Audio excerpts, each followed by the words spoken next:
In our second type of stripper, her name's Erica Langley. She's kind of like the girl next door type. She's university trained, a photojournalist, and she's written this fascinating book called The Lusty Lady. I'm Erica Langley, and I'm a photographer and writer. I live in Seattle, and I've published a book called The Lusty Lady, which is a combination of pictures and text about my experience working as a peep show dancer at the Lusty Lady in Seattle, which is a peep show run by women. When no windows are open, everyone sits down and scratches and goofs off. But as soon as a quarter drops, everyone will leap up and act like there's a show going on. Everyone else is graceful as exotic birds, tall and long-legged. I try to copy what they do. Go up to a window, show them your face, boobs, butt, bend over, spank your butt with a ringing slap. Repeat. I approached it as a journalist and was interested in photographing and telling stories about the women. This is Raven at home with her family, perfect suburban supermom. This is also Raven at home. And I was fascinated by the many hats one woman could wear and how seamlessly she walked between worlds. Just the many different things that bring women to do this, which is always money, whether it's to pay for school or to support your child or to allow you the time to do your art or what have you. But it takes a certain amount of bravery to do this because there is a social stigma about sex work. This book lends an important voice to the discussion about sex work because so much of what's out there is journalists looking at the other and like, oh, look at these poor, oppressed, degraded people. And so I think that it's really important to have the story told from the inside about what it really feels like to do this. That doesn't sugarcoat it, that doesn't advertise it, but it's just uniquely my story, how it really felt to do this. The fact that it's not a competitive environment really makes for a real affectionate, tender, playful environment where it's not about who's got the biggest tits because everyone's being paid the same. And so it just became this sort of curiosity about each other and all the different ways we were shaped. And I realized that every woman hates some part of her body. That women who were 6 feet tall and just drop dead gorgeous would say, oh, I hate my legs, I hate my butt. And it was astonishing to me to realize that, well, that everybody has this. And so it sort of helped me get over my own fears and my own shame and my own not liking my body and just to really learn to be comfortable with my own self. And that has been the single most rewarding and profound outcome of this whole project was just learning to be comfortable in my own skin and to revel in my own sexuality. And that's really what's kept me there, is I can't imagine not having these people in my life. I admire them so much.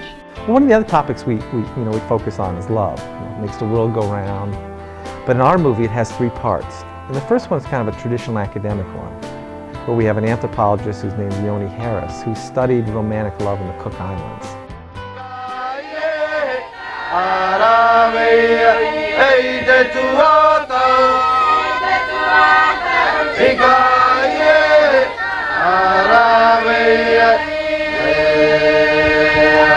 If your predecessor found no romantic love, only lust, how did you discover it so quickly?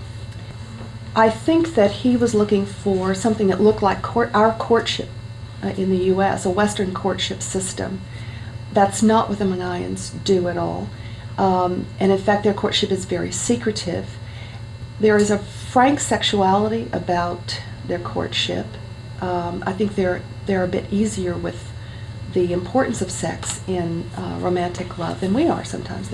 They acknowledged it easily. And they do fall in love, and they have a language that describes that. They have very precise words that they can use to talk about being in love, the various degrees of being in love, the intensities that are involved. They have language that describes flirting all the way up to being so in love that you may die of it. And my son, he, being 16, he was very much a part of a lot of the teen scene, what they call the mapu, which is adolescence. and Did they he fell in quickly love. assimilate him into? Yes, the group? yes, they did. He became very very much a part of the young men's scene, and then started secretly seeing a young woman. How does lust fit in romantic love? It's the center of it. I mean, it's the kickoff. It's the thing that romantic love is not romantic love unless there's lust involved, unless there's the potential for a sexual relationship. It doesn't ever have to be realized, but that sexual potential has to be there, because the whole point of romantic love is to have an offspring. So if you don't have lust, you've got something else other than romantic love.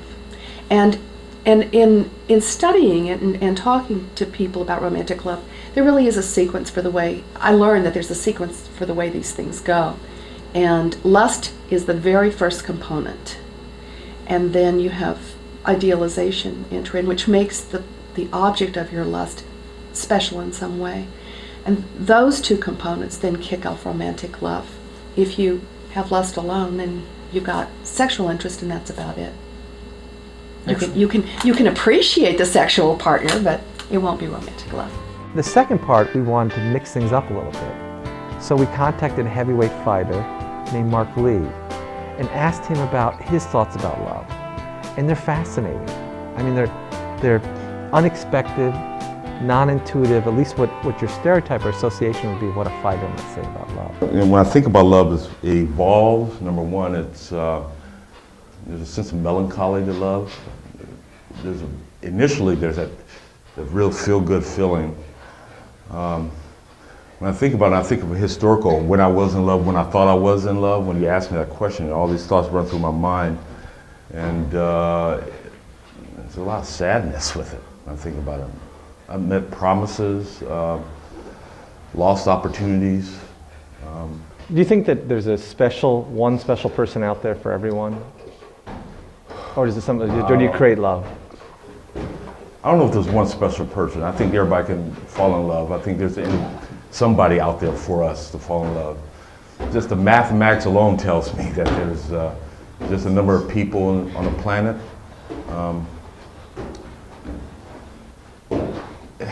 Love is powerful. The feeling of want to be needed and want to be held by somebody, to feel completed. I noticed that when I was in love, when I was with a woman in my life, and it was a healthy relationship, I became a better man. I was better. I liked what I was a lot more mature. I was a lot more responsible. I thought about us as a unit, that we were going to do things. I was just a better man when I thought I was in love. Do you have a choice? I think choice is part of it. I think we all are sentient human beings. I think we do have choices. And yeah, I think you do have a choice. I mean, I think you can facilitate it sometimes. I don't know. I never had that where light hit me, a beam, I never had a beam hit me where somebody said, oh, you're going to fall in love. I never had that. Well, imagine this, that a child is coming up to you, 10-year-old, and saying, should I look for love in my life? What recommendation would you give that child? I said yes, enthusiastically yes. And I would give him some major high points of love, some bullet points of love. I said, these are just things. What you do as you go through life, you kind of pick and choose the things that are important, that resonate in your soul, and you kind of construct your own kind of inner mechanism what love needs to be. That's something that's going to strengthen and make you a better soul on this planet. We approached a hairstylist named Peggy Jo Love. That's really her last name. And hairstylists like bartenders or therapists hear all kinds of stories about love. So we asked her about her thoughts about love. Do you think there's one special person for everyone out there? No. At least one. Why, Peggy Jo? Well, I've just seen too many people be madly in love again and again, and things have happened that but I don't think that there's one person. I don't believe there's one soulmate out there. I believe that my mother personally has had 3 marriages in her life, and she was madly in love with the first and third one, but they both passed away. And I think that she had as much passion and love for her third husband as she did for her first husband. My most important thing I think about love is our expectations keep us from appreciating our reality. You know, our expectations are what really screw us up. It's like we have these expectations, we watch these movies, we see these love stories. We think it's supposed to be like that. What's your favorite story of love? Have there any been that have been inspiring to you? Oh yeah, yeah. A lot of times when I see people not work it out, it inspires me. It's like I've been married 13 years this week, and it's like what I see other people do wrong inspires me to go home and, you know, not do those things, and to check in and communicate. I've seen so many people do take the wrong paths, you know, and for me to know that there's things that I could do to make a difference in my relationship is inspiring. And it's sad, and yet I can take that and use it to put it somewhere in my own life. Where there's sex, there's money, and the biggest money maker in sex is pornography. So we figured we had to get at least an ex-porn star. Right. And we found a fascinating person. Her name's Kay Parker. She's British, in her 50s, very articulate, yet she was the star of the most financially successful triple X-rated video of the 1980s called Taboo. What was different about the inhibitions that others might have that you didn't have? Oh, I think I had the inhibitions. I think I was dreadfully inhibited. It wasn't easy, but there was something magical that happened once the camera was on me. It was a very interesting experience of actually going through the steps of shooting a hardcore sex scene. All the shots, you know, leading up to penetration, that was easy. And it wasn't until just before we were readying ourselves to shoot the actual insertion shot that I kind of got cold and clammy. It was like, this is it. Once I've done this, once this is over, it's over, and I can't retract it. The film, incidentally, was Sex World. The actors, the characters, went to this place to fulfill their sexual fantasies. My character was a housewife who was very frustrated and who had a sort of wimpy husband, and so she wanted something, you know, intense, and she actually invited the robot to do it to her, good and hard kind of thing. After Sex World, the door just was flung open for me. The word got around that I could carry lines, and then I was an actress primarily, and they were hungry for that, because the industry was really young at that time and expanding quite rapidly. And is that about the time that you got involved in the movie Taboo? Taboo was shot in 1980, and I guess that was just prior to the video invasion, and it was an invasion. So Taboo was my best known film, and sort of changed my life in a sense. A small budget film, but made a huge impact. The funny thing about Taboo is that when I was initially offered the role, which was an incestuous mother, I declined the offer. I knew people, I had a couple of friends who had been victims of incest, and so with incestuous mothers, or just with incestuous fathers and or other male relatives, and I thought it was too sensitive a subject for me. I mean, people scoffed at me actually, because oh, you know, it's like porno, nobody's plugged into the story anyway. Many times there wasn't really that much of a story, but I thought about it for a couple of nights, and it occurred to me that he was going to make the film with or without me.